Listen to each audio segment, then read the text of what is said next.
कन्हैया ने यशोदा मैया से कहा कि माँ तुम यह बताओ कि तुम्हें दूध प्यारा है कि पूत प्यारा है। माँ ने कहा कि मुझे तो पूत प्यारा है।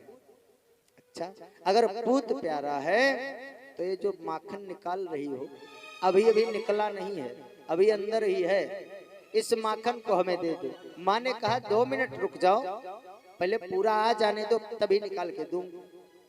कन्हैया ने कहा बस अंतर पता चल गया हमें। अरे जितना निकला उतने निकाल के दे दो। लगे बहस करने, कुछ समय व्यतीत हुआ। इतने में कन्हैया ने कहा कि माँ आज मुझे स्तनपान करा दो। माँ ने कहा कोई बात नहीं है, मक्खन अभी थोड़ी देर बाद निकलने वाला है, आओ अभी तुम छोटे से हो, आओ तुम्हें स्तनपान करा रही हूँ। माँ स्तनपान कराने लगी। इतने में किसी गोपी ने आकर के यशोदा से कहा माँ तुमने जो दूध उधर चढ़ा रखा है चूल्हे पे उसमें उबाल आ गया, उबल गया। अब यशोदा ने सोचा कि ये इसी में भटकाए रहता है, इधर की उधर में उतार करके जमीन पर बैठा दिया, इधर उधर में भटकाए रहता है। दौड़ करके चली गई दूध देखने। माँ की इस बात को लेकर कन्हैया रुष्ट हो गई। कन्हैया ने सोचा कि अभी अभी कहा कि पूत प्यारा है, दूध प्यारा नहीं है, और आज पुत्र जब दूध पी रहा था तो उस दूध में उबाल आया और जमीन पर बैठा करके भग गई। इसका मतलब इन्हें दूध प्यारा है, पूत प्यारा नहीं है। अब जिस मटके में माँ दही बिलो रही थी, माँ मक्खन निकाल रही थी, उस मटके के पास गए और हाथ से मारा, मटका नहीं फूटा, मजबूत था। कन्हैया गए हैं दौड़े दौड़े, एक सिलबट्टा नहीं होता, बट्टा उठा करके लाए और उसी बट्टे से धड़ाम से मारा और मटका फूट गया। जब मटका फूट गया, बहुत पुराना मटका था, मटका फूट गया। इतने में यशोदा मैया उधर से दूध उतार दिया और दूध उतार करके फिर कन्हैया के पास आई तो देखा कि इतना पुराना मटका, इतना बड़ा 10 सेर दही आता था, टूटा पड़ा है और दही पूरा फैला हुआ है। माँ क्रोधित नहीं हुई गोपाल के ऊपर, कन्हैया के ऊपर क्रोध तनिक भी नहीं किया और प्रसन्नता हुई कि देखो कितना उदंडता करने लगा, कितना दुष्टता करने लगा। छोटे से बालक कोई गलती करते हैं तो माँ बाप खुश होते हैं कि देखो आज हमारे बेटे ने ये भी गलती कर दी, अब थोड़ा बड़ा हो रहा है। लेकिन यशोदा मैया ने सोचा कि अगर थोड़ा सा प्रशासन मजबूत नहीं करूंगी तो बिगड़ जाएगा। डराने के लिए, धमकाने के लिए चांदी की छड़ी उठाई और उठाई जैसे चांदी की छड़ी मैया यशोदा ने, कन्हैया ने दौड़ लगा दी। बोलिए कृष्ण कन्हैया लाल की जय हो। वो कन्हैया दौड़ रहा है जिसे वेद नेति नेति कह के गाते हुए नहीं थकते। वो कन्हैया दौड़ रहा है ब्रज की गलियों में, जिनके साधु संत लोग 10-10 हजार वर्ष ध्यान लगाते हैं और वो झलक भी नहीं पाते। वो आज निर्गुण निराकार परमात्मा भक्त के भावना के वशीभूत होकर के ब्रज की गलियों में दौड़ लगा रहा है और मैया यशोदा चांदी की छड़ी लेकर दौड़ाए हुए हैं। सुखदेव जी कहते हैं परीक्षित दर्शन करो, निर्गुण निराकार परमात्मा आज ब्रज की गलियों में दौड़ रहा है और धन्य भाग है यशोदा तेरे जो निर्गुण है, निराकार है, जिसका कोई आकार नहीं है, जो इंद्रियों का विषय नहीं है। ब्रह्म इंद्रियों का विषय नहीं है। निर्गुण निराकार ब्रह्म को आंखें देख नहीं सकती, हाथ उसे पकड़ नहीं सकते, पैर उसके पीछे दौड़ नहीं सकते। लेकिन अगर परमात्मा चाहे, अगर ब्रह्म चाहे, इंद्रियां ब्रह्म तक नहीं पहुंच सकती, लेकिन अगर ब्रह्म चाहे तो वो इंद्रियों तक पहुंच सकता है। आज ब्रजवासियों के प्रेम को प्राप्त करने के लिए कन्हैया आज नंगे पांव दौड़ रहे हैं और दौड़ा करके यशोदा मैया ने गोपाल को पकड़ लिया और पकड़ करके लेकर के आई है महल के किनारे।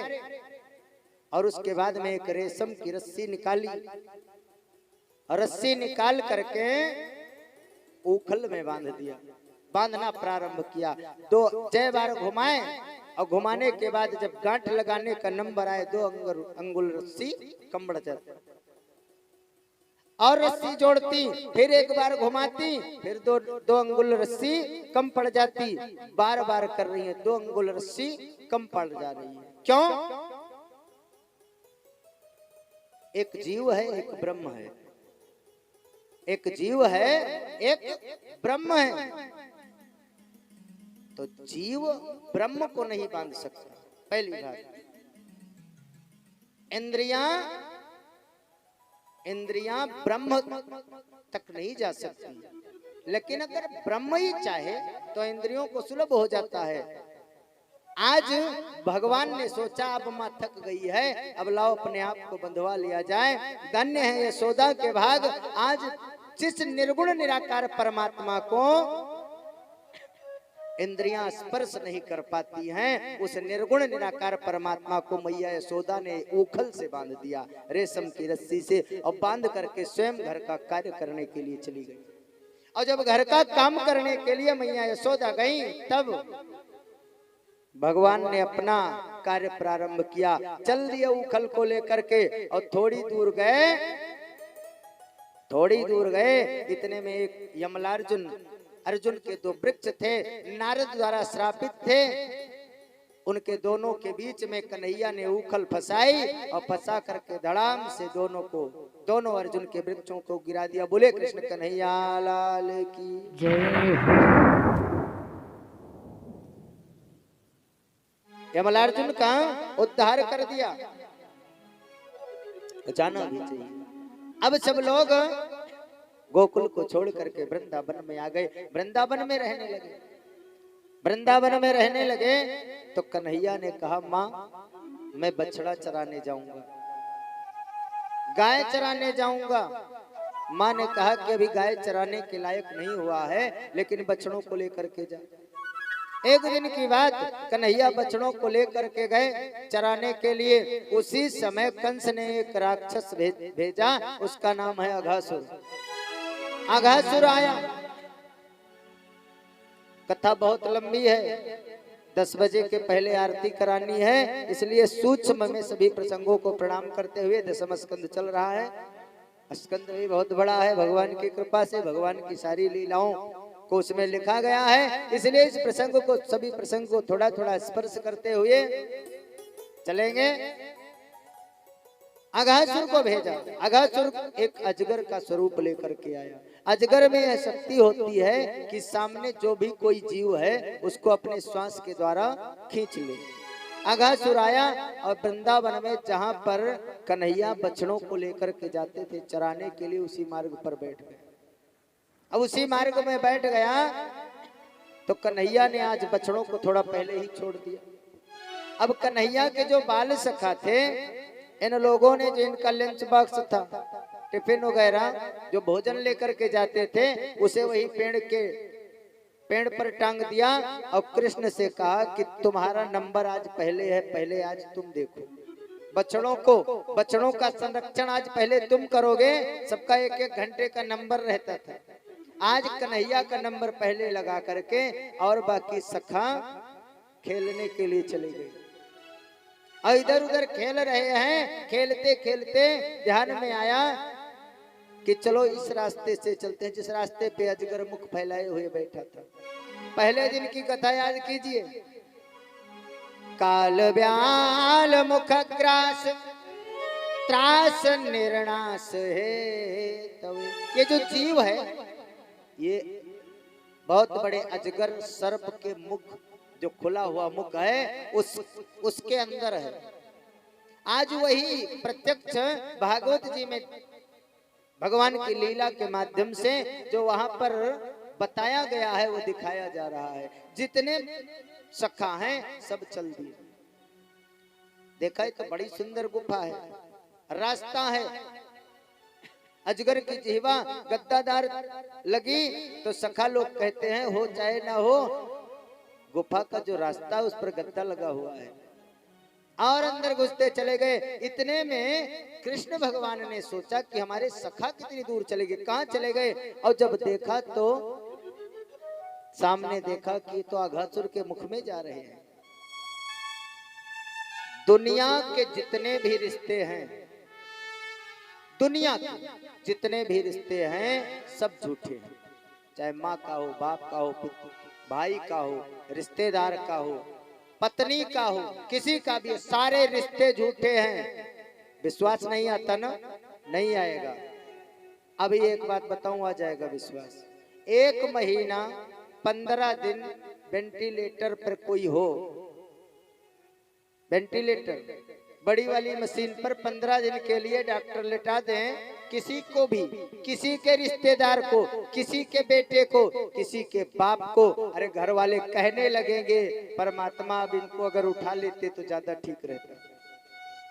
खाक रिश्तेदारी है, क्या रिश्तेदारी है? अगर पैसा ज्यादा लगने लगा तो हमारे अपने कहने लगते हैं इससे अच्छा तो परमात्मा इन्हें उठा लेते, कम से कम विरासत तो मिल जाती, नहीं तो मरने से पहले अंगूठा लगा देंगे।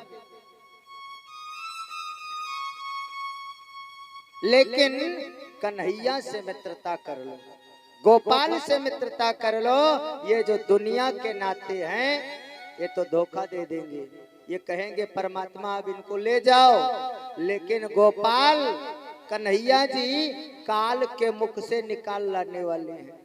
गोपाल ने देखा कि मेरे सखा तो काल के मुख में जा रहे हैं, दौड़ करके गए हैं। ऐसा मित्र होना चाहिए, ऐसा संबंध होना चाहिए परमात्मा से कि अगर हम काल के भी मुख में जा रहे हैं अपनी अज्ञानतावश, तो परमात्मा भी काल के मुख में घुस करके हमें निकाल लावे। आज गोपाल जी अघासुर के मुख में प्रवेश कर गए और इंतजार भी यही था। जैसे ही कन्हैया अघासुर के मुख में घुसे, अघासुर ने मुख बंद कर दिया, और जैसे मुख बंद किया सारे ग्वाल बाल तड़पने लगे। गोपाल बचाओ, अंधेरा कैसे हो गया? कन्हैया बचाओ, अंधेरा कैसे हो गया? अब कन्हैया ने अपना श्री विग्रह बढ़ाना प्रारंभ किया और बढ़ा करके उसके मुख को फाड़ दिया और फाड़ करके अघासुर को समाप्त करे। बोले कृष्ण कन्हैया लाल की जय। अघासुर को मार करके अपने बाल सखाओं को किसी तरह खींच करके बाहर लेकर आए। अजगर के मुख में थे, उसके विषाक्त श्वास के प्रभाव से सारे बाल सखा बेहोश हो गए। प्राणवायु का संचार किया और सारे बाल सखा जब पुनः उठ करके खड़े हुए तो एक ने कहा कि भैया भूख बहुत जोर की लगी है, बहुत तेज भूख लगी है। दूसरे ने कहा कि भोजन है कहाँ? बोले जहाँ पर कृष्ण को छोड़ कर आए थे वहीं पर है भोजन, चलो भोजन कर। किसी ने कहा कि चलो पहले बछड़ों को देख लेते। एक ने कहा कि जो अघासुर के मुख से बचा सकता है वो बछड़ों को ढूंढ लाएगा। कोई बात नहीं, चलो पहले भोजन करेंगे उसके बाद देखा जाएगा जो होगी। लगे सब भोजन करने, गोल दायरा बनाया, सारे बाल सखाओं ने गोलाकार में बैठ गए। अब कृष्ण भगवान बैठ गए बीच में, कन्हैया जी बीच में बैठ गए। अब सब अपना अपना लंच बॉक्स खोले, सब अपना अपना भोजन प्रसाद खोले। नियम है, वो जो बाल सखा थे, वो जो गोपियां थी, ये सब कोई साधारण लोग नहीं थे। ये सब वेद के मंत्र हैं, वेद की ऋचाएं हैं।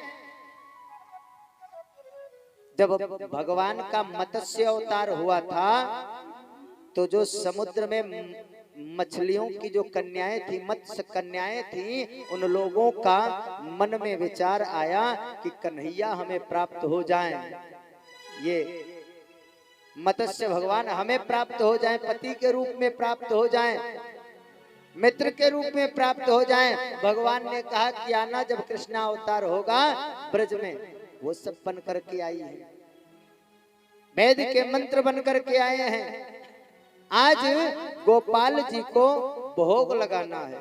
अब जितने बाल सखा बैठे हैं वे सब गोपाल जी को पहले भोग लगाते हैं और तब पाना प्रारंभ करते हैं। कोई बासी रोटी लेकर के आया है, कोई मक्खन और चावल लेकर के आया है, कोई कढ़ी लेकर के आया है। सब भगवान को पहले भोग लगाते हैं, भगवान को पहले पवाते हैं, उसके बाद में पाना प्रारंभ करते हैं। अब किसी के यहाँ का प्रसाद भगवान को ज्यादा अच्छा लग गया,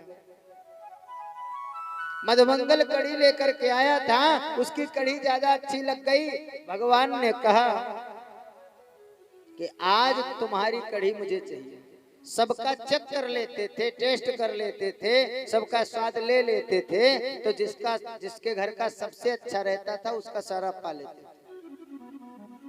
अब कढ़ी उनकी मांग रहे मधुमंगल की, मधुमंगल ने मना कर दिया, बोले एक बार टेस्ट करा दिया, अब दोबारा मैं नहीं दूंगा।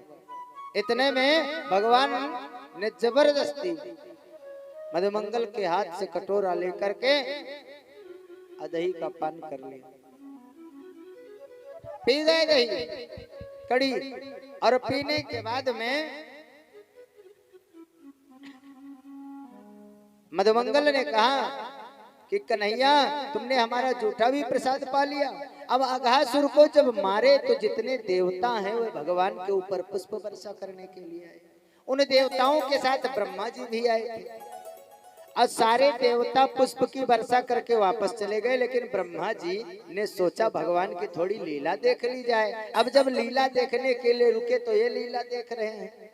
अब जिसके एक खोपड़ी हो इतनी सोचती है, जिसके एक सर हो, जिसके एक सर है, वो कहता हमसे ज्यादा तोरे दिमाग ना है। सब ज्यादातर लोग कहते हैं, एक दूसरे से कहते हुए मिल जाएंगे कि हमसे ज्यादा दिमाग तुम्हारे नहीं है। सब एक दूसरे से कहते हैं। और जिसके 4 सर हो, ब्रह्मा जी के 4 सर, लगा चक्कर काटने कि ये कैसे नारायण हो गए, ये कैसे नारायण है जो ग्वाल बालों का जूठा खा रहे हैं, ये कैसा नारायण। ब्रह्मा जी ने सोचा कि ये नारायण हो ही नहीं सकता, अगर नारायण है तो इसकी परीक्षा लेनी चाहिए। ब्रह्मा जी ने सोचा कि परीक्षा कैसे लें। ब्रह्मा जी के मन में आया कि ये लोग यहाँ भोजन कर रहे हैं, इनके जो बछड़ा है उधर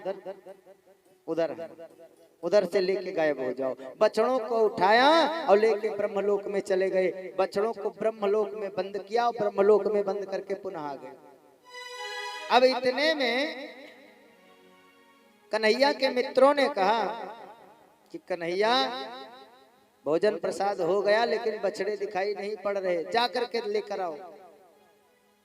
अब कन्हैया कुछ दूर गए बछड़ों को देखने के लिए, बछड़े नहीं मिल रहे हैं। इतनी देर में ब्रह्मा जी ने सोचा कि अब कन्हैया अलग है, ग्वाल बालों से इनको उठा के ले चलो।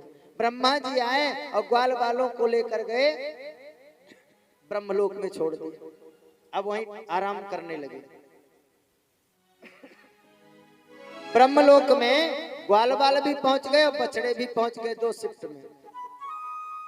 अब जब गोपाल जी को बछड़े नहीं मिले तो लौट करके आए।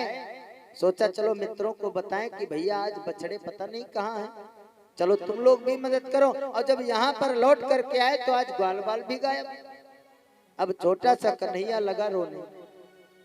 गोपाल जी एक बार तो रोने लग गए कि एक तो मेरे बछड़े नहीं मिल रहे और दूसरे जिन ग्वाल बालों की मैंने अभी अघासुर से रक्षा की वह भी आज गायब हो गए। कहाँ चले गए मेरे सखा, कहाँ चले गए। कितना भी कोई पहलवान हो, कितना भी कोई बलिष्ठ हो, लेकिन किसी का अगर हितैषी अचानक गायब हो जाए या खबर मिले कि उसका देहांत हो गया या खबर मिले कि वो बहुत ज्यादा बीमार है, तो आपका बल उस टाइम काम नहीं करता, आपका विवेक उस टाइम काम नहीं करता। कन्हैया साक्षात नारायण है, लेकिन आज रोने लगे कि मेरे बछड़े गायब हो गए और मेरे बाल सखा भी गायब हो गए। ऐसा कौन सा, कहाँ चले गए, किस जगह पर चले गए, ऐसा कौन सा जीव है जो इन लोगों को लेकर के गया। थोड़ी देर तो पहले आंख में आंसू आए, रोए। उसके बाद में कन्हैया ने जब ध्यान किया तो देखा ये तो ब्रह्मा जी लेकर के गए हैं। अब कन्हैया जी ने सोचा कि ब्रह्मा जी तुम जिस भाषा के जानकार हो, तुम सृष्टि का निर्माण करते हो, तुम्ही ने सबको बनाया है, तो तुम सोच रहे हो कि कन्हैया को इनकी परीक्षा लेनी है कन्हैया की, तो आज मैं तुम्हारी ही भाषा में तुम्हें बताऊंगा। जिस भाषा के तुम जानकार हो, जैसे तुम सृष्टि का निर्माण कर लेते हो, आज मैं भी सृष्टि का निर्माण कर लूंगा। भगवान ने क्या किया, वैसे ही बछड़े तैयार कर लिए, वैसे ही ग्वाल बाल तैयार कर लिए। ब्रह्मा जी तो जीव बनाते हैं और भगवान ने क्या किया, जीव पहले बनाए उसके बाद निर्जीव बनाना प्रारंभ कर दिया। वैसे ही वस्त्र बना दिए, वैसे ही लठिया बना दी, वैसे ही गमछा टोपी बना दिया, सब कुछ वैसा ही बना दिया। और बनाने के बाद में 1 साल तक किसी को पता ही नहीं चला कि भगवान कैसे बछड़े जाते हैं, कैसे क्या हो रहा है, किसी को नहीं पता चला। एक दिन की बात है, बलराम जी को पता चल गया। बलराम जी ने कन्हैया से पूछा कि ये ग्वाल बाल और ये जो बछड़े हैं, बछड़ों को गौएं इस टाइम ज्यादा पसंद कर रही हैं। बछड़ों को देख करके गौएं खूब लाड प्यार करती हैं, आखिर ऐसा क्या कारण है? कन्हैया ने कहा माँ है, बेटा है, प्यार तो रहेगा ही। बलदाऊ भैया ने कहा इतना प्यार मैंने कभी नहीं देखा। फिर बोले इतना प्यार नहीं देखा तो भगवान ने सब कुछ बताया कि ऐसा ऐसा हो गया था। ब्रह्मा जी चुरा ले गए थे, ये जितने देख रहे हो ये सब मैं स्वयं हूँ, मैं ही बना हूँ। भगवान ने ब्रह्मा जी को बनाया कि आज मैं यह चीज चरितार्थ कर दूंगा कि अनेक रूप रूपाए विष्णवे प्रभु विष्णवे, अनेक रूपों में ब्रह्मा जी जो तुम देख रहे हो वो मैं ही विद्यमान हूँ, मेरे अलावा और किसी की सत्ता नहीं है। आज ब्रह्मा जी 1 वर्ष के बाद आए देखने। 1 वर्ष के बाद जब देखने आए तब देखा कि वही ग्वाल बाल, वही बछड़े, ये तो कन्हैया के साथ घूम रहे हैं। दौड़ करके ब्रह्मलोक में गए, वहां देखा वहां भी वही दिखाई पड़ रहे हैं। फिर दौड़ करके यहाँ आए। इतने में भगवान ने सोचा कि अब इनकी परीक्षा ले लेनी चाहिए। इधर ब्रह्मा जी यहाँ वृंदावन में देख रहे हैं भगवान की लीला, और इधर भगवान ने एक वेश और बनाया ब्रह्मा जी का और पहुंच गए ब्रह्मलोक में। ब्रह्मलोक में द्वारपालों से कहा कि एक खबरदार, कान खोल के एक बात और सुन लो।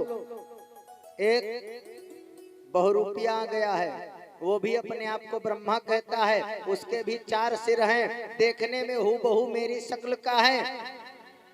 तुम पहचान नहीं पाओगे, लेकिन आज मुझे देख लो, मैं अंदर जा रहा हूँ। अगर मेरा हम शक्ल यहाँ पर आए तो उसे वापस कर देना, भगा देना द्वार से। द्वारपालों ने कहा कि अब आप ब्रह्मा जी हो, हम द्वारपाल हैं, आपका आदेश मानेंगे। ब्रह्मा जी अंदर गए। ब्रह्मा जी क्या जो बने हैं कृष्ण भगवान, ब्रह्मा जी अंदर पहुंच गए। अंदर पहुंचा, अपने ग्वाल बालों से मिले, अपने रूप में बैठ गए। ब्रह्मा जी के सिंहासन पे आज कन्हैया जी बैठ गए और असली ब्रह्मा जी वहां भगवान की लीला देख करके आश्चर्यचकित है। लौट करके ब्रह्मलोक में आए। द्वारपालों ने रोक लिया, ठहरो, कहाँ जा रहे हो? ब्रह्मा जी ने कहा अब हमें नहीं पहचानते? द्वारपालों ने कहा कि तुम्हारे जैसे न जाने कितने बहुरूपिया घूमते रहते हैं, सबको ब्रह्मा जी मान लेंगे? ब्रह्मा जी ने कहा रे असली ब्रह्मा मैं हूँ। बोले हमारे असली ब्रह्मा अभी अभी अंदर गए हैं। ब्रह्मा जी ने कहा तो अच्छी परीक्षा ली, द्वारपाल ही हमें रोक रहे हैं, ये द्वारपाल हमें नहीं पहचान पा रहे हैं, कहीं ऐसा तो नहीं मेरा चेहरा बदल गया हो, अब क्या करें? इतने में ध्यान करके ध्यान किया, और ध्यान किया तो देखा कि हमारी कुर्सी पे 4 साल का गोपाल बैठा हुआ है, कन्हैया बैठा हुआ है। द्वारपालों से हाथ जोड़ करके कहा हाँ असली ब्रह्मा वही है।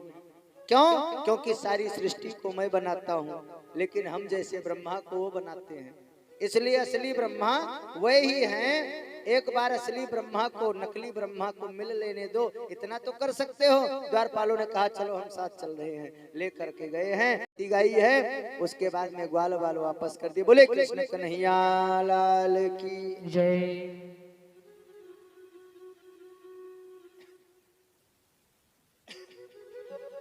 उसके बाद में भगवान ने कहा माँ अब मैं गौ चराने जाऊंगा। यमुना के तट पर मैंने एक जगह देखी, बड़ी सुंदर हरी हरी घास है। बहाना तो गाय चराने का था, लेकिन यमुना में एक बहुत विशाल सर्प रहता था, 100 फन का 100 फन का सर्प रहता था। उस सर्प को उस सर्प के जहर से यमुना का वो उतना एरिया जिसे कालीदह कहते थे वो उसका जल दूषित हो गया था। गाय जाती अगर जल का पान करती गौएं तो वे मर जाती। ऊपर से अगर कोई पक्षी जाता तो वो नीचे उसके विष के प्रभाव से नीचे गिर जाता। आज गोपाल जी गौ चराने के बहाने से यमुना जी से उस कालीदह से कालिया नाग को निकालना चाहते हैं। वैसे तो मानने वाला है नहीं, उसमें कूद करके निकालना पड़ेगा। आज माँ से आदेश लिया और गौओं को लेकर के चल दिए। गाय लेकर के गए हैं चराने के लिए और ग्वाल वाले सखाओं से कहा कि चलो गेंद खेलेंगे। सखाओं से कहा कि चलो गेंद का खेल किया जाएगा, कंदुक क्रीड़ा होगी। अब गेंद खेलने लगे और खेलते खेलते कन्हैया ने गेंद को कालीदह में फेंक दिया। साथियों ने कहा कि गेंद ला करके मुझे दो। कन्हैया ने कहा कि क्या तुम्हारे गेंद के चक्कर में कालीदह में कूद जाऊंगा। साथियों ने कहा कि अगर नहीं कूदोगे तो तुम नहीं भी नहीं दे पाओगे। क्यों? बोले तुम दूसरे का मक्खन खाओ, तुम दूसरे का भोजन करो, तुम दूसरे की गेंद खेलो, तुम सब कुछ दूसरे के बल पर हो और गेंद हमारी फेंक दी, तुम नहीं दे पाओगे। कन्हैया ने कहा कोई बात नहीं है, अगर नहीं मान रहे हो तो मैं कालीदह में कूद जाऊंगा। सहयोगियों ने कहा, मित्रों ने कहा, ऐसे तुमने इतने पता नहीं कितने वादे कर दिए, क्या कर लूंगा, क्या धमकी मत दो, कालीदह में कूदने का हिम्मत नहीं है। कन्हैया ने कहा कूद जाऊंगा। मधुमंगल ने कहा कि तुम्हारे जैसे बड़े कुदैया मैंने देखे, तुम्हारे बस की बात नहीं कूद पाओगे। इतने में भगवान ने लगाई छलांग और कालीदह में कूद गए। बोले कृष्ण कन्हैया लाल की जय हो। और जब अंदर गए तो अंदर नाग लोक बना रखा है उसने, उसका पूरा परिकर है, पत्नियां हैं, दासियां है, पुत्र बेटा सब कुछ है, उसका पूरा साम्राज्य स्थापित है। कालिया नाग वहीं पर सो रहा है और उसके सर पर जो कन्हैया ने गेंद फेंकी थी वो उसके सर पर रखा हुआ है। नाग पत्नियों ने रोका कि कन्हैया कहाँ जा रहे हो। कन्हैया ने कहा कि वो गेंद लाना है बस। नाग पत्नियों ने कहा कि अभी वो सो रहे हैं और सो रहे हैं, अगर वो जग गए तो तुम बचने वाले नहीं हो। कन्हैया ने कहा जो ऊपर से जाता है वो मर जाता है और मैं अंदर तक आ गया हूं तो अभी तुम हमें पहचान नहीं पाई, अभी तुम हमें नहीं पहचान पाई। अरे जो ऊपर से निकलता है पक्षी वो मर जाता है और मैं अंदर तक आ गया, इसका मतलब तुम अभी हमें पहचान नहीं रही हो।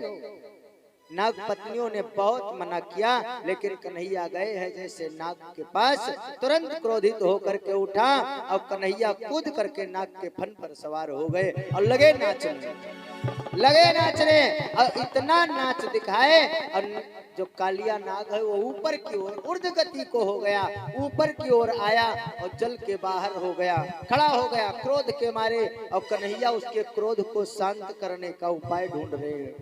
अब किसी का क्रोध शांत करना हो तो उससे अगर श्रेष्ठ आके 2 थप्पड़ लगा दे, क्रोध अपने आप शांत हो जाएगा। और अगर सब उसके बीच उसके सामने सब छोटे ही छोटे हों तो ऋषियाने रही हैं, कौन मनाएगा। अब तांडव नृत्य कर रहे हैं। तांडव गति मुंडन पर निर्तत बनवारी, तांडव गति मुंडन पर नाचत गिरधारी, तांडव गति मुंडन पर निर्तत बनवारी, तांडव गति मुंडन पर नाचत गिरधारी।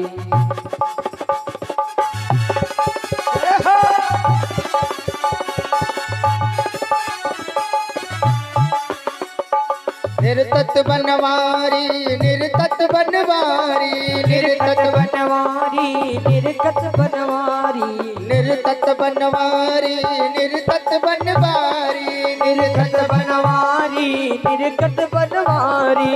तांडव गति मुंडन पे निर्तत बनवारी, तांडव गति मुंडन पर निर्तत बनवारी, तांडव गति मुंडन पर निर्तत बनवारी, तांडव गति मुंडन पर निर्तत बनवारी।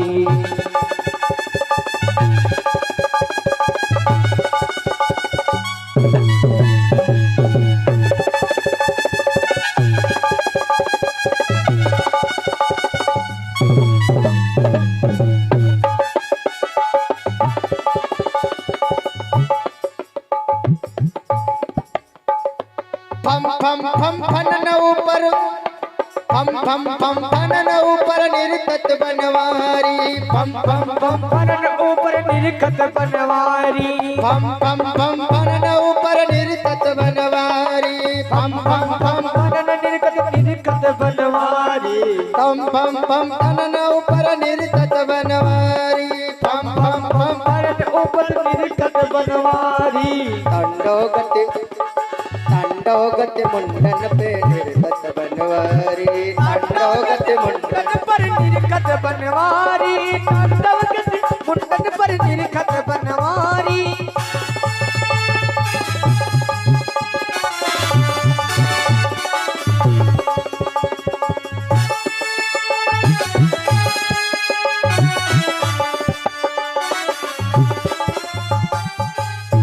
बोलिए कृष्ण कन्हैया लाल की जय हो। आज बस मात्र 15 मिनट की कथा और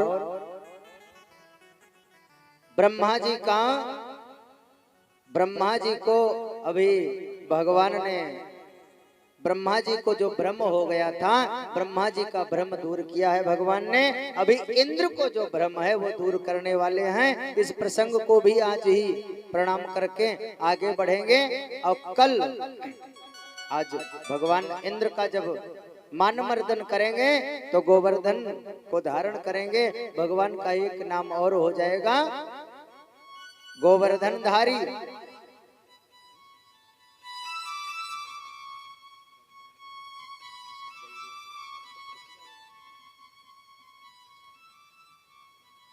और उसके बाद में हमारे पांडे जी आप लोगों को बड़ी दिव्य गोवर्धन भगवान की का भोग लगता है 56 भोग का। वही झांकी 56 भोग की 5 मिनट की आप लोगों को दिखाएंगे 15-20 मिनट की अभी चर्चा। उसके बाद में आप लोगों को गोवर्धन महाराज का भोग 56 भोग की झांकी दिखाएंगे। आगे जैसे बालाजी सरकार की इच्छा। बोले कृष्ण कन्हैया लाल की जय हो। एक बार की बात है, छोटे से कन्हैया 5 वर्ष एक आदमी ने एक संत से पूछा कि कृष्ण भगवान को तुम लोग नारायण कहते हो, भगवान कहते हो, यह बताओ कि ऐसे व्यक्ति को या ऐसे जीव को या ऐसे स्वभाव वाले को भगवान कहना चाहिए। तो संत जी ने पूछा क्या आखिर कमी क्या है भगवान कृष्ण में? बोले कमी, अरे इसने गोपियों के वस्त्र चुरा लिए, ये किसी नारायण का काम है? ये भगवान का काम है गोपियों का वस्त्र चुराना। गोपियों का वस्त्र चुराना भगवान का काम थोड़ी है। संत जी ने कहा कि सही बात कह रहे हो, वस्त्रों का हरण करना, वस्त्रों को चुराना भगवान का काम नहीं है। सही बात है, लेकिन जिस उम्र में भगवान ने गोपियों के वस्त्र चुराए थे वो भगवान की उम्र मात्र 5 वर्ष की थी। अब 5 वर्ष का बालक 5 वर्ष का बालक किसी के वस्त्र चुराता है, उठाता है या कुछ भी करता है तो उसके पीछे कोई अन्य दृष्टि नहीं होती है, पहली बात। और दूसरी बात, ये जो वस्त्र हैं शास्त्रों में अविद्या का रूप बताए गए। ये जो वस्त्र हैं शास्त्रों में अविद्या का रूप बताए गए और अविद्या का 14 जगह पर वास होता है। 5 ज्ञानेंद्रियां, 5 कर्मेंद्रियां,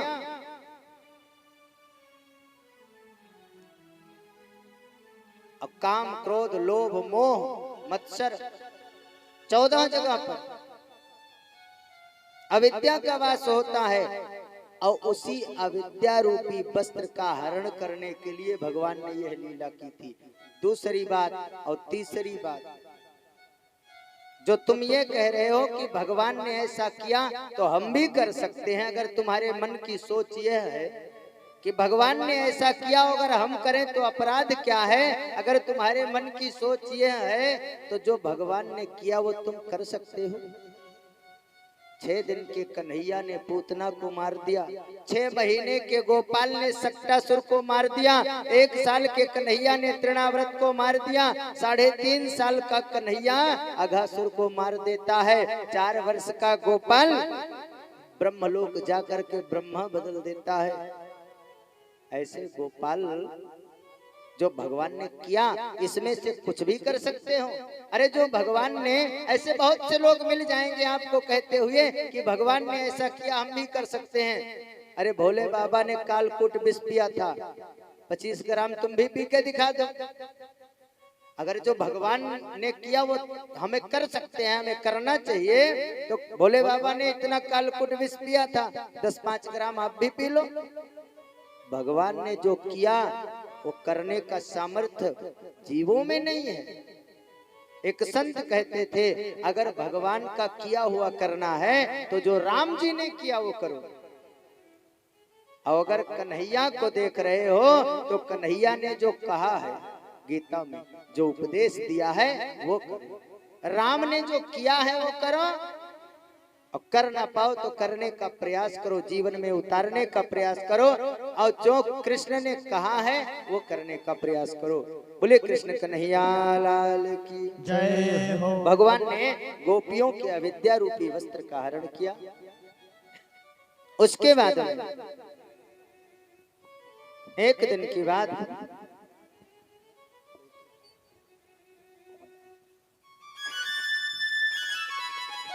एक दिन की बात, मेरे गोपाल जी छोटे से हैं ही, घर में देखा माँ कुछ पकवान बना रही है। पकवान कहते हैं गुलगुला, फुलौरी, यही सब होता है। पकवान बना रही है, मीठा पकवान। भगवान ने सोचा कि ये पकवान बन रहा है, मुझे भोग लगाना चाहिए, मुझे पाना चाहिए। सबसे पहले इस घर में कुछ बनता है तो मुझे मिलता है। आज पकवान बन रहा है और इतना ढेर लग गया, हमें अभी तक नहीं मिला, ऐसी कौन सी बात है। मैया के पास गए और मैया से कहने लगे माँ एक फुलौरी मुझे दे दो, एक पकौड़ी मुझे दे दो। माँ ने कहा कि जल्दी दूर भग जाओ।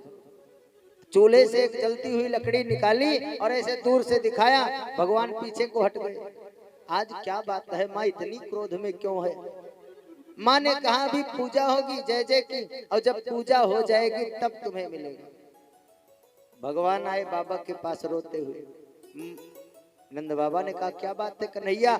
कन्हैया ने कहा कि आज माँ ने दिखा ही दिया अपना असली वाला स्वरूप। क्या हुआ, माँ ने मुझे लकड़ी दिखा दिया आग जलती हुई, फिर गया क्यों था वहां पर। बोले वहां पर पकौड़ियां बन रही थी, बाहर से महक आई, अंदर गया और अंदर जब मांगा तो वहां से भगा दिया गया। फिर बेटा एक बात बताएं, आज पूजा है। कौन सी पूजा, कौन सी पूजा। तो नंद बाबा समझा रहे हैं, अभी 7 वर्ष का कन्हैया है। नंद बाबा समझा रहे हैं, परजन्यो भगवान इंद्रो मेघस्तयात्मरूपयः ते अभ्युर्गन्ते भूतानां प्रणानि जीवनं पया। प्राणियों में जीव का संचार हो सके उसके लिए आवश्यक है वनस्पतियों का होना, पेड़ पौधों का होना। और पेड़ पौधे तभी रह सकते हैं जब मेघ जल बरसाए, बादल से जल बरसे, और बादल जल तभी बरसाएंगे जब इंद्र चाहेंगे। बेटा आज इंद्र की पूजा है, बहुत बड़ी पूजा है। भगवान ने कहा, कृष्ण भगवान लगे समझाने। अब देखो समझाने का तरीका। भगवान ने कहा कि बाबा जीव को अपने कर्म का फल भोगना पड़ता है। हमें अपने कर्म का फल जो हम करते हैं वही हमें मिलता है। बाबा कर्मणा जायते जंतु कर्मणैव विलीयते सुखम दुखम भयम क्षेमम कर्मणैवाभिपद्यते। कर्म कर्म का फल भोगना है। सब लोग, सारे दुनिया के लोग अवश्यमेव भोक्तव्यम कृत कर्म फल शुभाशुभम, हमें अवश्य ही भोगना पड़ता है अपने किए हुए कर्मों का फल, चाहे वो अच्छा है चाहे बुरा है, चाहे जैसा कर्म है उस कर्म का फल हमें भोगना अवश्य पड़ेगा। कुछ दिन चोरी कर ली और उसके बाद बहुत बड़े शहंशाह बन गए तो क्या चोरी वाला फल नहीं भोगना पड़ेगा? भोगना पड़ेगा। अब यही है कि आपने 4 साल चोरी की और 40 साल भगवान की पूजा की, तो जिस हिसाब से अपराध किया उस हिसाब से दंड मिलेगा, और जिस हिसाब से आपने पूजा पाठ किया उस हिसाब से आपको सुख मिलेगा, उस हिसाब से उसका फल मिलेगा। बहुत लोग पूछते हैं। अच्छा, आप लोग विचार करके देखो कि बहुत लोग कहते हैं कि 1 वर्ष का बालक था, 1 वर्ष का बालक है, इतना कैसे बीमार हो गया, हाथ पैर कैसे टूट गए, उसने कौन सा अपराध किया था कि उसका हाथ टूट गया? अस्पताल में जाओ, छोटे छोटे बच्चे बेल्ट लगाए हुए मिलेंगे, इतना बड़ा बड़ा ऑपरेशन छोटे छोटे बच्चों के। अब मन में विचार आता है कि आखिर से 1 साल के बालक ने ऐसा कौन सा कर्म गलत कर दिया कि इतना बड़ा ऑपरेशन हुआ है? इतना बड़ा ऑपरेशन इसने कौन सा गलत काम कर दिया, किसके साथ अपराध कर दिया? तो ये वो अपराध नहीं है। जानते हो कौन सा अपराध है? पूर्व जन्म में इसने इतना गलत काम किया होगा, इससे कुछ गलतियां हुई होंगी जो उस जन्म में नहीं भरपाई हो पाई, इस जन्म में करना पड़ रहा है। कैसे? जैसे आप दर्जी के यहाँ कुर्ता दे दो सिलने के लिए, शर्ट दे दो, कपड़ा दे दो सिलने के लिए, दर्जी ने कहा 4 दिन बाद ले जाना। 4 दिन के बाद आप गए दुकान पर, शाम को उसने कहा कि इस टाइम तैयार नहीं, कल आना, कल चाहे दुकान खुलते ही ले लेना।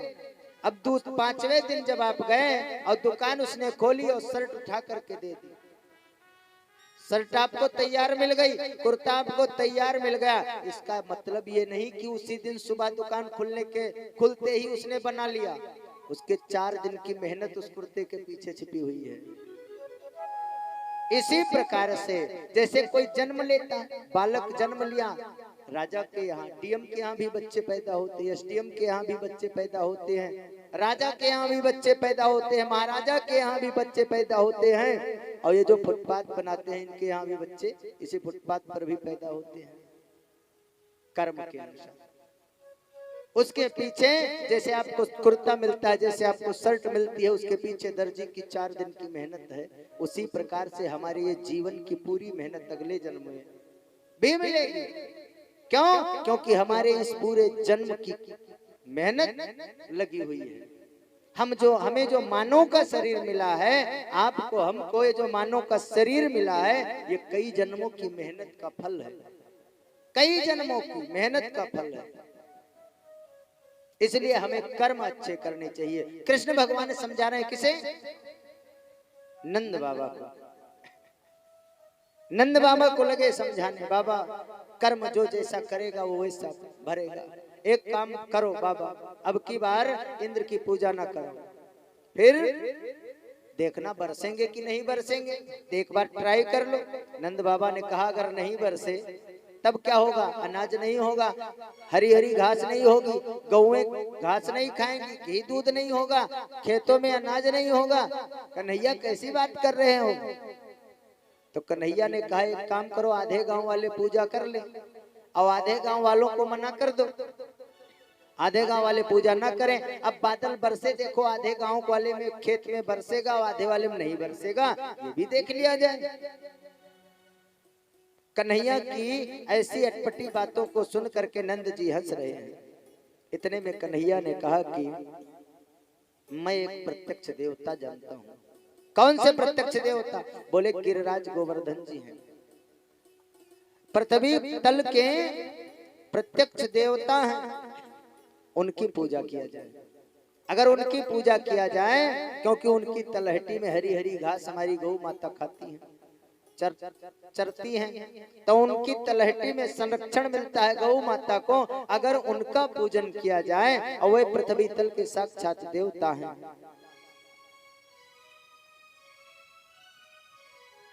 तो कन्हैया की बात को सुन करके आज नंद बाबा ने कहा कि 3 शर्त है। कौन कौन सी? बोले गिरिराज महाराज का मैं भोग लगाऊंगा, जैसा तुम कहोगे वैसा लगाऊंगा, लेकिन उस भोग को पाने के लिए गिरिराज को स्वयं आना पड़ेगा, प्रत्यक्ष दिखाई पड़ना पड़ेगा। गिरिराज हाथ से मांगे, तुम कहते हो प्रत्यक्ष देवता हैं, तो गिरिराज हाथ से मांगे और मैं भोग दूं और गिरिराज पान करें। कन्हैया ने कहा कोई बात नहीं, हो जाएगा।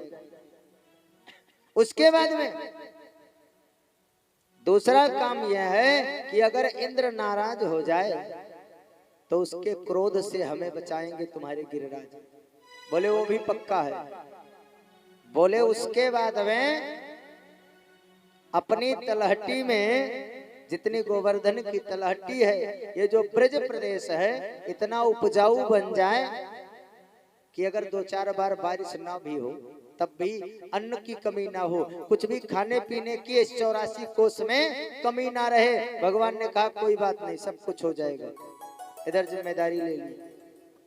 एक किसी ने पूछा एक संत जी से कि अच्छा ये बताओ, गिरिराज जी की बड़ी कथा सुनाते हो, बड़ी महिमा सुनाते हो, ये गिरिराज जी हैं कौन? हमने भी एक संत से ही सुना है। एक छोटा सा प्रसंग है, आप लोगों को बताऊंगा कि गिरिराज जी हैं कौन, गोवर्धन पर्वत है कौन। जब रामावतार में भगवान राम नारायण रामावतार की लीला कर रहे थे, उस समय की बात है। समुद्र के उस पार जाने के लिए सेतु बंधन हो रहा था, समुद्र पर पुल बन रहा था। तो जितने बंदर भालू थे, छोटे बड़े, अपने सामर्थ्य के अनुसार पत्थर लेकर के आते थे। नल नील उस पर राम लिख देते थे और पत्थर ले जाके समुद्र में डाल दिया जाता था, और पत्थर ऊपर आ जाते थे। पुल बन रहा था। उस पुल के निर्माण में कहीं हनुमान जी का नाम नहीं है। आखिर पुल बन रहा था तो हनुमान जी कहाँ थे? सबसे मुख्य है। हनुमान जी ने सोचा कि इतना बड़ा पुल बनाना है, ये छोटे छोटे कितने पत्थर लगेंगे, चलो बड़ा बड़ा पत्थर लेकर आएंगे। अब हनुमान जी वहां से उड़े, और वहां से जब उड़े तो हिमालय की तरफ आ गए, हिमालय पर्वत, नेपाल। और यहाँ से एक बहुत बड़ा पाषाण का टुकड़ा उठाया, पहाड़ का टुकड़ा। सोचा कम से कम 2-4 कोस का तो एक बार एक शिफ्ट में बने, अवगत। अब 7 कोस का एक पहाड़ उठा लिया, 7 कोस का पहाड़ उठाया। बोले 7 कोस एक शिफ्ट में, अगर 100-200 राउंड मार देंगे तो बन जाएगा समुद्र पे पुल। लेकिन भगवान की महिमा, राम की महिमा थी, और बंदर भालुओं का सहयोग था। करोड़ों बंदर भालू थे उस समय। राम भाल कप कटुक बटोरा, सेतु हेतु श्रम की न थोड़ा। करोड़ों बंदर भालू थे, सब मिलकर के पत्थर की शिलाएं ढो रहे हैं और नल नील लिख रहे हैं, और पुल सेतु बंधन हो रहा है। इधर हनुमान जी 7 कोस का एक पहाड़ उठाए और लेकर चल दिए। इतने में यही वृंदावन के पास पहुंचे थे, इतने में इन्हें सूचना मिली। हनुमान जी परम संत हैं, परम भगवान के भक्त हैं। मन ही मन में इन्हें सूचना मिल गई कि सेतु बंधन तो हो गया। अब हनुमान जी ने सोचा कि सेतु बंधन हो गया तो इतना बड़ा पहाड़ रास्ता रोकने के लिए क्यों ले जाएं, वहीं छोड़। अगर 7 कोस का गोवर्धन पुल के सामने रख देंगे तो रास्ते बंद हो जाएगी। इतनी मेहनत से बना पुल, और पुल के सामने रख देंगे तो रास्ता बंद हो जाएगी, वहीं छोड़ दिया। और वहीं पर जब छोड़ दिया, तब छोड़ दिया, छोड़ के चलने लगे, तब उसमें से पहाड़ के जो देवता थे उस टुकड़े के, वो निकल पड़े और हनुमान जी से कहने लगे, कहां जा रहे हो मुझे छोड़कर? आपने हमारे साथ ये कैसा अन्याय किया है, ये बताओ। मैं अपने परिवार में खुश था, वहां से जब तुम लेकर मुझे चले तो मैं और खुश हो गया कि चलो इस पाषाण शरीर से कुछ भगवत कार्य नहीं हो सकता, लेकिन आज मैं भगवान के काम आ जाऊंगा। मैं प्रसन्न हो गया, खुशी खुशी अपने घर से अपने परिवार से तुम्हारे साथ आ रहा था कि भगवान हमारे सर पर पैर रख के जाएंगे। कहाँ? लंकापुरी को। और तुमने ये क्या किया? ये तो बीच रास्ते में हमें छोड़ दिया। हनुमान जी अब वहां पर कुछ नहीं कह पाए। राम जी का स्मरण किया, राम जी आए और राम जी आकर के आश्वासन दिए कि कोई बात नहीं, इस बार अगर तुम हमारी लीला में काम आते तो तुम्हारे सर पर पैर रख के जाता लंका में, लेकिन अगली बार जब मैं लीला करने आऊंगा तो तुम परेशान मत हो। अगली बार जब मैं आऊंगा तो इस बार तो तुम्हारे सर पे पैर रख के जाना था, और अगली बार जब आऊंगा तो तुम्हें मैं सिर पर धारण कर लूंगा। उसी प्रतीक्षा में गोवर्धन जी तब से त्रेता युग से आज तक पड़े हैं। 7 कोस का गोवर्धन पर्वत है और वहां आसपास कहीं भी कोई पहाड़ का कोई अंश नहीं है, सिर्फ गोवर्धन पर्वत है। इसलिए क्योंकि वो पहाड़ी क्षेत्र नहीं है, सिर्फ 7 कोस का आपको गोवर्धन ही दिखाई पड़ेगा। बोले गिरि गुरु बद्रीनाथ महाराज की, बोलिए हनुमान जी महाराज की, बोले कृष्ण कन्हैया लाल की जय हो। आज कृष्ण भगवान के समझाने पर सब लोग तैयार हो गए, सारे ब्रजवासी तैयार हो गए। नंद बाबा ने कहा जो कन्हैया कहता वही करो, जो होगी देखी जाएगी। अब बोले बताओ ये है कि तुम्हारे गोवर्धन भगवान का भोग क्या लगेगा?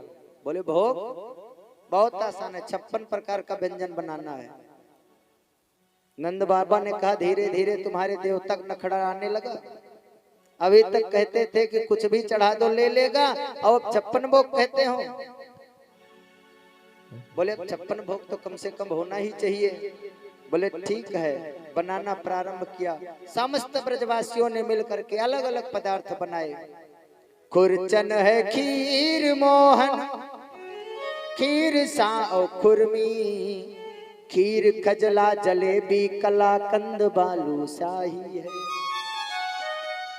मोहन थार मेवा बाटी, मठरी मैसूर पाक, पेड़ा रसगुल्ला संग रबड़ी मलाई है। अगर मुंह में पानी आ रहा हो तो अभी मिलेगा, सब मंगाए हमारे रिंकू भैया। खुरचन है, अभी भोग लगेगा झांकी के माध्यम से 56 भोग लगेगा। और ये सारा चीज रिंकू भैया का जो बड़ा वाला लड़का है, बड़ा भगत है, वही लेकर के आया। बोला हमें सारा सामान लिख दो, हम ले आएंगे। फैजाबाद जा रहे हैं, कहा चलो ले आओ। खुरचन है खीर मोहन, खीर साओ खुरमी, खीर खजला जलेबी कलाकंद बालू शाही है। मोहन थार मेवा बाटी, मठरी मैसूर पाक, पेड़ा रसगुल्ला संग रबड़ी मलाई है। भुजिया नमकीन सेव गठिया सकल पारे, और भुजिया समोसा पापड़ पकौड़ी बनाई है। मधुप श्याम नंद बाबा यशोदा सब सामग्री, और लेकर गिरिराज आज शरण में आई है। गिरिराज के चरणों में लेकर के पहुंच गए सारा सामान, 56 भोग का पदार्थ। आइए गिरिराज के चरणों में गए हैं तो एक छोटा सा गीत, और उसके बाद में अभी हमारे आप लोगों के बीच में झांकी दिखाने आएंगे। 56 भोग की झांकी आप लोगों को वही दिखाएंगे। अरे श्री गोवर्धन महाराज तेरे माथे मुकुट विराज रहो। श्री गोवर्धन महाराज महाराज तेरे माथे मुकुट विराज रहो। तेरे माथे मुकुट विराज रहो, तेरे माथे मुकुट विराज रहो, तेरे माथे मुकुट विराज रहो, तेरे माथे मुकुट विराज रहो। श्री गोवर्धन महाराज महाराज तेरे माथे मुकुट विराज रहो। श्री गोवर्धन महाराज तेरे माथे मुकुट विराज रहो।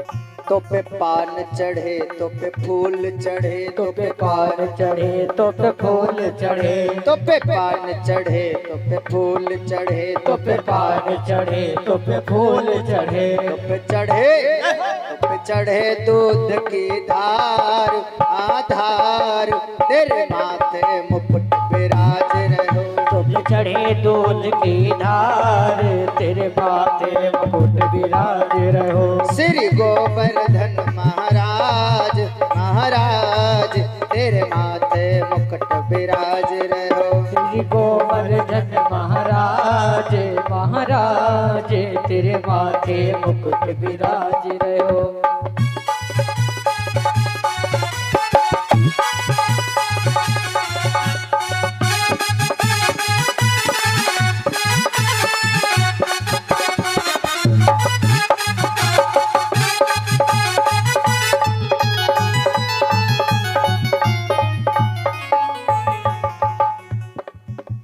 सात कोस तेरी परिक्रमा, सात कोस तेरी परिक्रमा, सात कोस तेरी परिक्रमा, सात कोस तेरी परिक्रमा।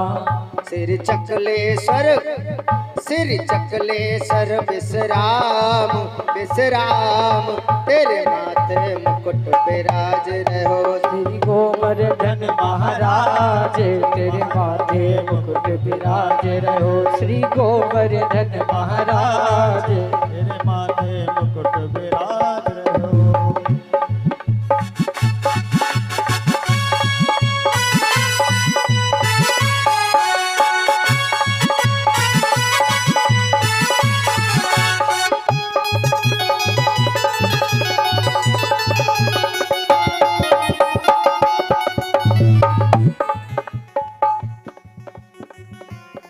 और बताया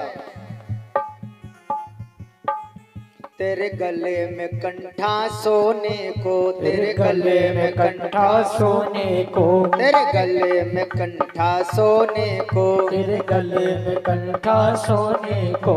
और तो पे चढ़े फूल के हार हार, तेरे माथे मुकुट विराज रहो। गोवर्धन महाराज महाराज तेरे माथे मुकुट विराज रहो। श्री गोवर्धन महाराज महाराज तेरे माथे मुकुट विराज रहो। श्री गोवर्धन महाराज महाराज तेरे माथे मुकुट विराज रहो। बोलिए कृष्ण कन्हैया लाल की जय हो। गिरिराज गोवर्धन जी महाराज की जय हो। लेकर के आए, सारी सामग्री लेकर के आए। अब नंद बाबा ने कहा कन्हैया अपने भगवान को बुलाओ, आए भोग लगाए। कन्हैया ने कहा कि नियम है किसी भी देवता का पहले पाद प्रक्षालन किया जाता है, डायरेक्ट भोग लगेगा। फिर ब्रजवासियों ने कहा तुम्हारे देवता का पैर कहाँ है? बोले जितना निचला हिस्सा सारा पैर है। बोले इस 7 कोस का पैर कितने पानी में धुला जाएगा? बोले जमुना जी से जल लाओ और धोना प्रारंभ करो, थोड़ा थोड़ा ही धुल लो। अब लगे ब्रजवासी 2-4 शिफ्ट लाए, उसके बाद थक गए, कन्हैया से निवेदन करने लगे। बोले कन्हैया ये जमुना जी से जल ला के अगर तुम्हारे देवता के पैर धुलेंगे, ये 4 बार सारे ब्रजवासी जल लेकर मटकी में आए और तुम्हारे देवता के भी नाखून भी गीले नहीं हुए, पूरा पैर कैसे धो जाएगा? फिर बोले एक काम करो कि जल की यहीं कहीं व्यवस्था करो, अपने देवता से कहो। भगवान ने कहा सब लोग आंख बंद करके गिरिराज गोवर्धन भगवान का ध्यान करो और अभी यहाँ पर जल की व्यवस्था मेरा देवता कर देगा। अब भगवान को गिरिराज गोवर्धन को बड़ाई देनी थी, करना तो सब भगवान को है, कर तो सब नारायण मेरे कृष्ण भगवान कर रहे हैं, लेकिन बड़ाई किसे देनी है? बोले गोवर्धन भगवान को। आज सब ब्रजवासियों ने आंख बंद किया और कहा कि है गोवर्धन महाराज, यहाँ पर जल की व्यवस्था कर दी जाए। इधर ब्रजवासी तो मन में ये कह रहे हैं और कृष्ण भगवान मन में कह रहे हैं कि अभी ऐ माता गंगा यहाँ पर अभी प्रकट हो जाओ। बोले गंगा मैया की जय। भगवान ने अपने मन में सोचा और वहाँ पर गंगा जी प्रकट हो गई। इसीलिए गिरिराज गोवर्धन के पास जो गंगा जी है उनका नाम है मानसी गंगा। बोलिए मानसी गंगा की जय। मानसी गंगा वहां पर प्रकट हो गई।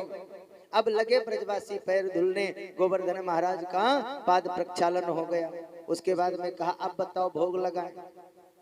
भगवान ने कहा कोई बात नहीं, भोग अब तक तुम लोग कैसे लगाते थे? बोले भगवान के सामने पदार्थ रख लेते थे, आंख बंद करके घंटी बजाते थे और भोग हो जाता था। बोले वो नकली भोग था, हमारा देवता प्रसाद पाएगा, जो लेकर के आए हो ये सब खाएगा।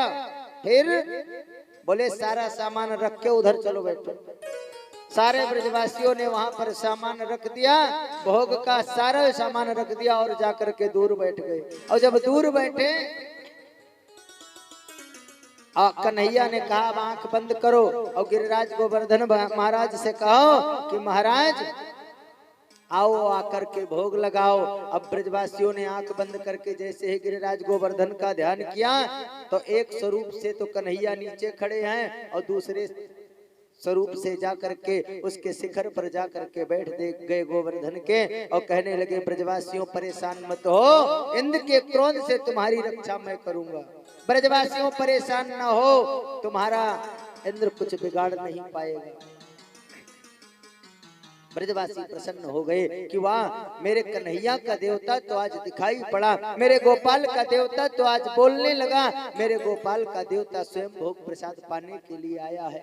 अब लगे गोवर्धन महाराज प्रसाद पाने। अब प्रसाद जब पाने लगे, भोग पाने लगे तो कन्हैया को ब्रजवासियों ने बुलाया, ग्वालों ने बुलाया और ग्वालों ने कहा तेरा देवता कितने दिन का भूखा है, ये सारा प्रसाद पा लेगा? अरे हम लोगों के लिए भी कुछ छोड़ेगा प्रसाद? ये तो सारा स्वयं पा रहा है। कन्हैया ने कहा कि जो बचेगा वो प्रसाद ही है और प्रसाद का कोई वजन नहीं होता, जो मिल जाए वही प्रसाद। पहले देवता को प्रसाद पाने दो। अब आप ही पूजा अपने पूजावें, स्वयं पूजा कर रहे हैं और स्वयं की पूजा कर रहे हैं कन्हैया जी। स्वयं उधर एक रूप से गिरिराज गोवर्धन महाराज बने हुए हैं। गिरिराज गोवर्धन कोई वैसे नहीं है, स्वयं साक्षात मेरे कृष्ण भगवान है। बोले कृष्ण नारायण भगवान की जय हो। बोले गिरिराज गोवर्धन महाराज की जय हो। ब्रजवासियों के पूजन को स्वीकार किया और पूजा करवा के गोवर्धन की सारे ब्रजवासी ब्रज में आ गए, वहां रहने लगे। इंद्र को किसी देवता ने जाकर के सूचना दी कि अभी तक जो ब्रज में तुम्हारी पूजा होती थी बंद हो गई। अपने सेवक को भेजा इंद्र ने, जाकर के पता करो। सेवक आया ब्रज में पता किया तो पता चला कि इंद्र की पूजा बंद। अब कन्हैया ने गोवर्धन जी की पूजा प्रारंभ करा दी है। गिरिराज गोवर्धन की पूजा हो रही है। बोले गोवर्धन की पूजा? बोले हाँ।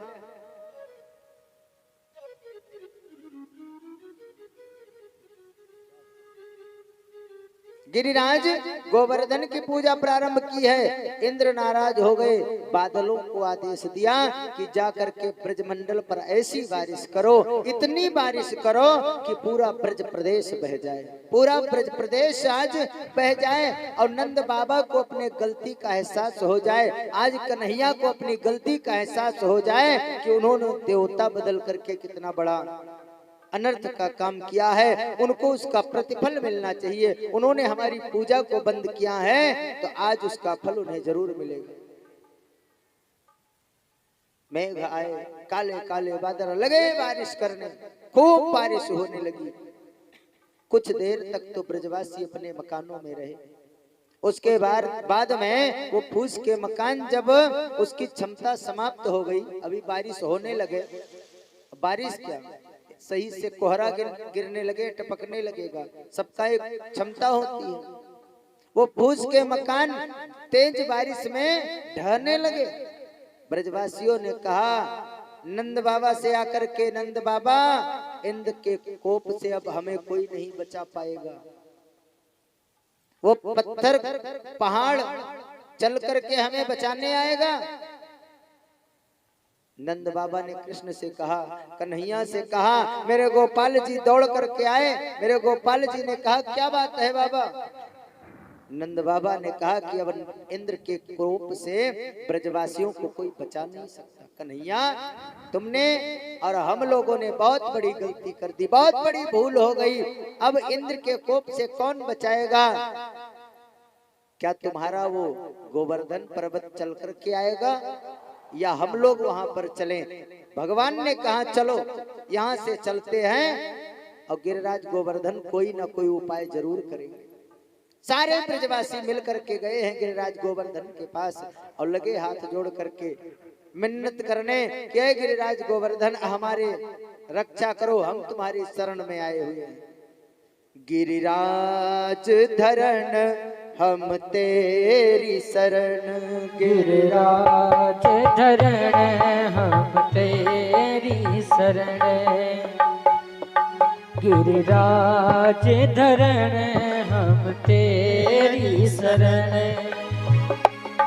गिरिराज धरण हम तेरी शरण, गिरिराज धरण हम तेरी शरण, गिरिराज धरण हम तेरी शरण, गिरिराज धरण हम तेरी शरण। सारे ब्रजवासी आज कहने लगे कि है गिरिराज गोवर्धन नाथ, हम सब ब्रजवासी आपके पास आए हुए हैं, अब हमारी इंद्र के कोप से रक्षा करो। कन्हैया ने कहा कि हमारा देवता हमारे कान में कुछ कह रहा है, ब्रजवासियों तुम लोग भी सुनो। बोले क्या कह रहा है? बोले हमारा देवता हमसे कह रहा है कि सारे ब्रजवासी मिलकर के इस पर्वत को हमें उठा लो और सारे ब्रजवासी इसी के अंदर आ जाओ। कन्हैया से ब्रजवासियों ने कहा कि 7 कोस का पहाड़ ब्रजवासी उठा पाएंगे? बोले हमारा देवता कह रहा है कि तुम लोग हाथ तो लगाओ, उठिए अपने आप जाएगा, हाथ लगाओ उठ जाएंगे। आज ब्रजवासी कन्हैया के कहने पर आज 7 कोस के गोवर्धन में जैसे ही हाथ लगाते हैं और भगवान ने अपनी ये छोटी वाली उंगली लगाई और गिरिराज गोवर्धन को अपने इसी छोटी उंगली पर धारण कर लिया। बोले गिरिराज गोवर्धन नाथ जी महाराज की जय, बोलिए कृष्ण कन्हैया लाल की जय। आज गिरिराज धरण हो गए। आज मेरे गोपाल जी का एक नाम और पड़ गया, गिरधारी। गिरिवर को धारण करने वाले 2 गिरधारी हुए। एक कौन से? त्रेता युग में हनुमान जी गिरधारी हुए। संजीवनी बूटी लाने के लिए जब सुकेण वैद्य ने भेजा तो बूटी को यहाँ पर देखा तो सारी लाइट चमक रही है एक जैसे। समझ में नहीं आया तो द्रोणागिर पर्वत को उठा लिए। तब पहले गिरधारी तो वो और दूसरे नंबर के गिरधारी हमारे गोपाल जी। बोले गिरधारी भगवान की जय, बोले कृष्ण कन्हैया लाल की जय। अब इंद्र का कोप आज कुछ नहीं कर पा रहा है। बोलिए कृष्ण कन्हैया लाल की जय। आप सभी लोग अभी झांकी के माध्यम से देखोगे और यहाँ पर थोड़ी सी जगह और कर दो, थोड़ी सी जगह और कर दो, पीछे को हो जाओ।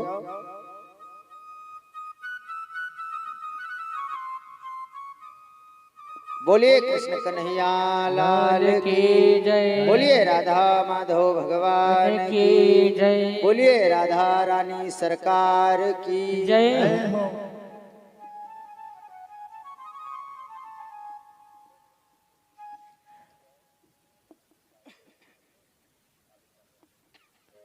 हो मेरा एक नजर तुझे देखना किसी बंदगी से कम नहीं, करो मेरा शुक्रिया मेहरबान कि तुम्हें दिल में हमने बसा लिया।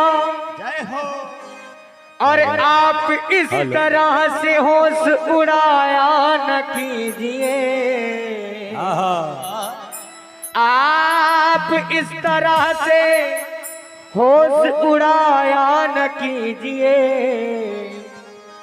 यूं बन संवर के सामने आया न कीजिए, यूं बन संवर के सामने आया न कीजिए।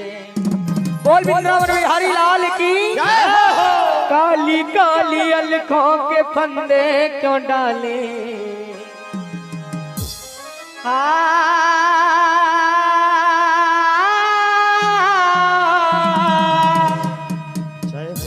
काली काली अलखों के फंदे क्यों डाले। और सभी लोग गाएं साथ में, हमें जिंदा रहने दे ओ मुरली वाले, हमें जिंदा रहने दे ओ मुरली वाले, हमें जिंदा रहने दे ओ मुरली वाले, हमें जिंदा रहने दे ओ मुरली वाले। काली काली अलखों के, काली काली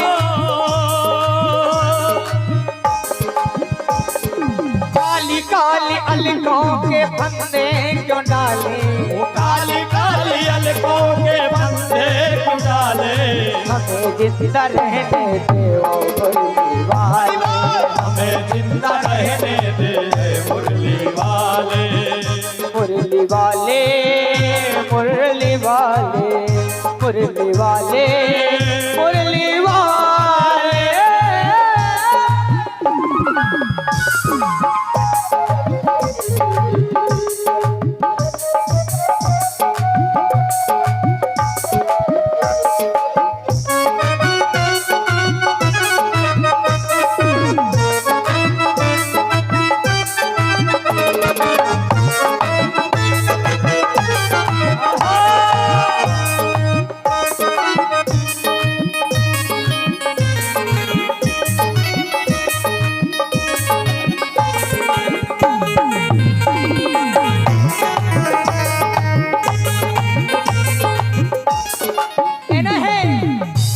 सितम करे हम तुम खूब पहचानते हैं, सितमगर हम तुम खूब पहचानते हैं, पर तुम्हारी अदाओं को हम जानते हैं, तुम्हारी अदाओं को हम जानते हैं, तुम्हारी अदाओं को हम जानते हैं। और मेरे श्याम हरे बे मोहब्बत में उलझाने वाले, अरे बे मोहब्बत में उलझाने वाले, हरे बे मोहब्बत में उलझाने वाले, अरे बे मोहब्बत में उलझाने वाले। हमें जिंदा रहने दो मुरली वाले, हमें जिंदा रहने दे मुरली वाले। और एक लाइन और कहना है, ये रंगीले नैना तुम्हीं को मुबारक,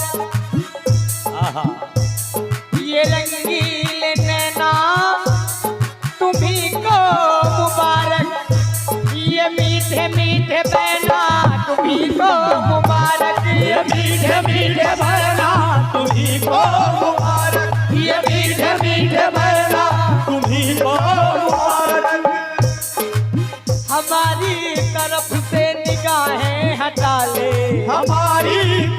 से निगाहें हटा ले। हमारी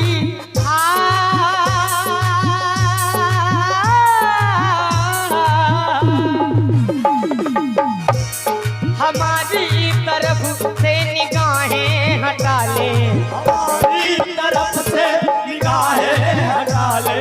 हमें जिंदा रहने दो, हमें जिंदा रहने दे ऐ मुरली वाले। मुरली वाले, मुरली वाले, मुरली वाले। मुरली वाले। और कहना है जहाँ तुमने चेहरे से पर्दा हटाया, वहीं रह दिल को तमाशा बनाया।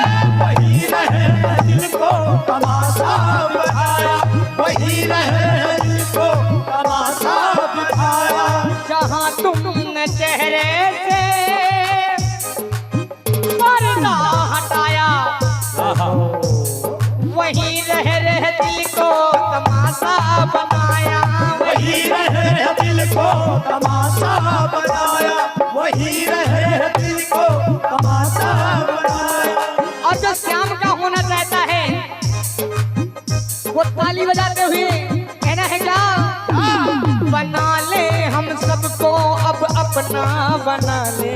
बना ले हम सबको अब अपना बना ले। बना ले बावरी को अब अपना बना ले। बना ले बावरे को अपना बना ले। और हमें जिंदा रहने दो। हमें जिंदा रहने दे ऐ मुरली वाले। बोलो बोलो प्रेमियों श्याम बाबा की जय। बोलो बोलो प्रेमियों श्याम बाबा की जय। ओ श्याम बाबा की जय, खाटू वाले की जय। श्याम बाबा की जय। खाटू वाले की जय। बोलो बोलो प्रेमियों श्याम बाबा की जय। बोलो बोलो प्रेमियों श्याम बाबा की जय। बोल दे वृंदावन बिहारी लाल की जय हो। और इस मनोरम झांकी के लिए एक बार जोरदार ताली बजा दे भाई। क्या बात है, मन जीत लिया भैया ने।